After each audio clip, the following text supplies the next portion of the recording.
DCB മീഡിയയുടെ പുതിയൊരു വീഡിയോയിലേക്ക് സ്വാഗതം. ഇന്ന് ഏപ്രിൽ 1 ബുധൻ. ഇന്നും തുടർന്നു വരുന്ന ദിവസങ്ങളിലും നിങ്ങൾ അറിഞ്ഞിരിക്കേണ്ട പ്രധാനപ്പെട്ട വാർത്താ അപ്ഡേറ്റുകളാണ് ഷെയർ ചെയ്യുന്നത്.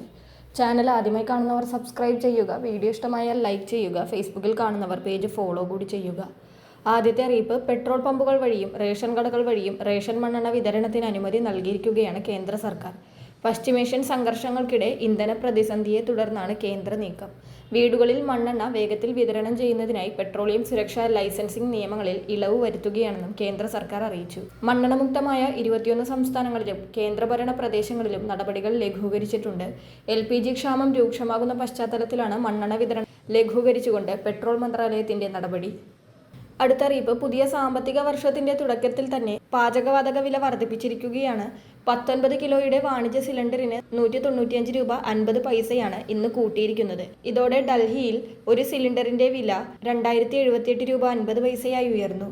കൊച്ചിയിൽ പുതിയ വർധനയോടെ വാണിജ്യ സിലിണ്ടർ വില 2902 രൂപയായി. മാർച്ചിൽ ഇതിനോടകം 2 തവണയായി 142 രൂപ 5 പൈസയോളം വർദ്ധിപ്പിച്ചിരുന്നു. ഇതിനു പിന്നാലെയാണ് ഇപ്പോൾ വീണ്ടും വൻ വർധനവുണ്ടായിരിക്കുന്നത്.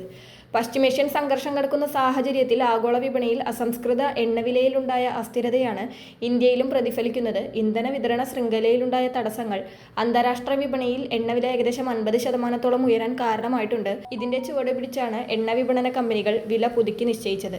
ഹോട്ടലുകൾ, റെസ്റ്റോറന്റുകൾ, മറ്റ് ചെറുകിട വ്യവസായ സ്ഥാപനങ്ങൾ എന്നിവയെയാണ് ഈ വിലക്കയറ്റം നേരിട്ട് ബാധിക്കുക.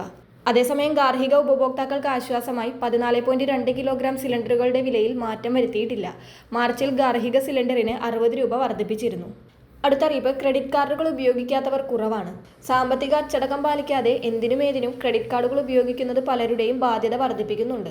സാമ്പത്തിക സുരക്ഷയെ പോലും ബാധിക്കുന്ന തരത്തിലുള്ള ഇടപാടുകൾ പലരെയും കടക്കെണിയിലേക്ക് എത്തിക്കുന്നുണ്ട്. ഇപ്പോഴിതാ ഇന്നു മുതൽ നിർണായക പല മാറ്റങ്ങളും യാഥാർത്ഥ്യമാകാൻ പോവുകയാണ്. ആദായ നികുതി വകുപ്പ് പുതുതായി കൊണ്ടുവരുന്ന ഇൻകം ടാക്സ് റൂൾസ് 2026ന്റെ ഭാഗമായാണ് ഈ പരിഷ്കാരങ്ങൾ.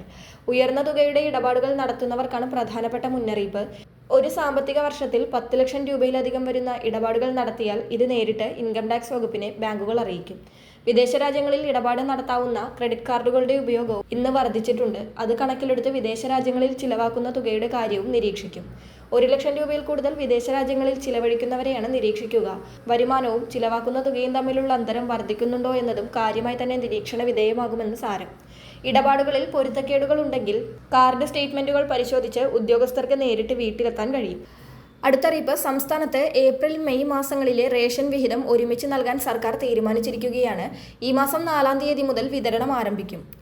മഞ്ഞ കാർഡിന് 60 കിലോ അരിയും 4 കിലോ ഗോതമ്പും സൗജന്യമായി ലഭിക്കും. കൂടാതെ 6 പാക്കറ്റ് ആട്ട 7 രൂപ നിരക്കിൽ വാങ്ങാം. പിങ്ക് കാർഡിലെ ഓരോ അംഗത്തിനും 8 കിലോ അരിയും 2 കിലോ ഗോതമ്പും സൗജന്യമായി ലഭിക്കും.